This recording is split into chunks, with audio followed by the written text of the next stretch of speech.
Since entering the NFL in 2019, Daniel Jones has posted an NFL worst 15 games with multiple turnovers. Overall, Jones has 49 turnovers since 2019, tied for the third most turnovers in the NFL over that span. Only Jared Goff and Baker Mayfield have more. The Giants have until May to pick up the fifth-year option on Jones' rookie contract. So that's one of the questions here. But new Giants general manager Joe Schoen, who you heard some in that clip, had this to say about the state of the team's roster. He said, first of all, we have to get underneath the cap. We have to make some tough decisions here in the near future just to get in a place where we can sign draft picks and be below the cap. I don't want to purge the roster because we still want to find out what Daniel Jones can do. We want to find out what Saquon can do. We got some good pieces on defense. The fine balance, the fine line is cutting players that can really help you win, but you also got to get under the salary cap. Then you're going to have the draft picks. That kind of illustrates how difficult it is to be a general manager, especially for a team that's trying to find answers. Jeff, Tim, RC here for the hour with you. We start with you, Jeff. Take us through the mindset of the Giants GM. Well, first of all, don't you appreciate the candid nature of Joe Schoen there? Like, he really laid out what's such a challenge for this team. But, you know, I've actually followed Schoen's career quite a bit and very closely over the last several years, dating back to when he was even a scout with the Dolphins. And what I saw when he was with the Bills under Brandon Beane was a very methodical approach to building a foundation. I don't expect him to purge the roster and then simply build it back up immediately with his guys. I think he will use the draft with a bit of a youth movement. When they were in Buffalo, they kind of put a lot of youth on the offense, and then once they realized what they had, they took Stephon Diggs and made the trade for him, and that was sort of the cherry on top. So I would expect a very methodical, slow approach by Schoen, and I know that might be boring at times, especially to fan bases. Ultimately, if the Giants are going to get back to being a perennial contender, that's exactly the recipe to get there. So, Tim, there's this fifth-year option looming for Daniel Jones we mentioned. What do you anticipate them doing as it comes to that? Well, I think when you look at the history of first-round quarterbacks and fifth-year options, and then you take into context what Jeff just said about the plan in New York, about it being methodical and patient, then I think that you're going to see the Giants pick up the fifth-year option. And, you know, it's rare for a guy to get drafted, you know, relatively high in the first round to not have it picked up, especially if he's shown any promise at all. And in those sound bites, you heard, you know, them talking about, you know, how he's athletic, how he's got plenty of arm strength, and all of that stuff is true. I think the challenge just ends up being, he's been in the league for 3 years, and they're talking about finding out what he can be.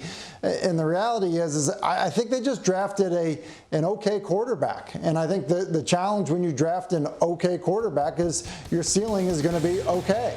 And you know, it's just, you know, with the approach that we're anticipating, it means we're going to see Daniel Jones for 2 more seasons, and then they're probably going to be in a situation where they're looking to do something else at the quarterback position. I mean, that's how I see it playing out. Well, I mean, Tim is just saying that the Giants concede they won't be a winning team for the next 2 years. When you look at Daniel Jones and some of the turnover issues that have plagued him, it's shown us that he's a bad decision maker. And on top of being a bad decision maker, he's a guy that doesn't protect the football in the pocket. And it's all fine and well if you can throw the football and have arm strength, and if you can actually run and improvise and create some plays with your legs. But if you can't protect the football, if you don't value the ball, you're not a good quarterback. The names you're mentioning with the Jared Goffs of the world, the Baker Mayfields of the world, and the carelessness that they play with, that's not what franchise quarterbacks are made of. And you do get strapped to a guy sometimes when you draft him 6th overall. And the one thing that we know about high draft picks is they spend a career having to prove to people that they cannot play football. And I feel like Daniel Jones has shown us that for his first 3 years, and he'll continue to show us that if he's the quarterback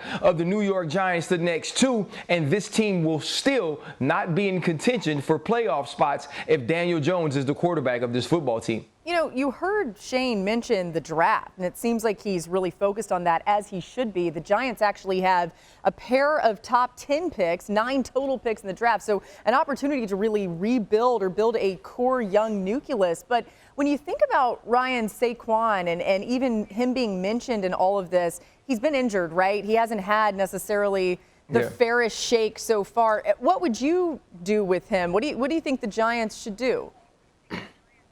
So here's the hard part with Saquon Barkley. You know, it's about picking up fifth-year options, but it's also you still remember what it looked like year one as a rookie. Even with all of the injuries, those things are hard to forget. It's hard to forget the electricity, the excitement, the explosion, and you're still going to wait on him to see if he can be that again. The issue is this. Let's look at the way we speak of Ezekiel Elliott now, or a guy like Christian McCaffrey, who through the first 4 years of their careers, they were absolutely phenomenal. Top 2, top 3 backs in the league, and now look where they are. Look how we see them. Look at the injuries they've sustained. If Saquon Barkley has started his career this way, what are you expecting him to become as he continues to age? And maybe you get a shell of who was drafted number 2 overall, but I don't believe he ever becomes what he was. I'm not saying you have to move on, but I am saying you need to make plans for the future. Yeah, you also may look at and see what could you get in return, and would that be worth it, especially in what is obviously a rebuild situation. Thank you for watching ESPN on YouTube. For live streaming sports and premium content, subscribe to ESPN+.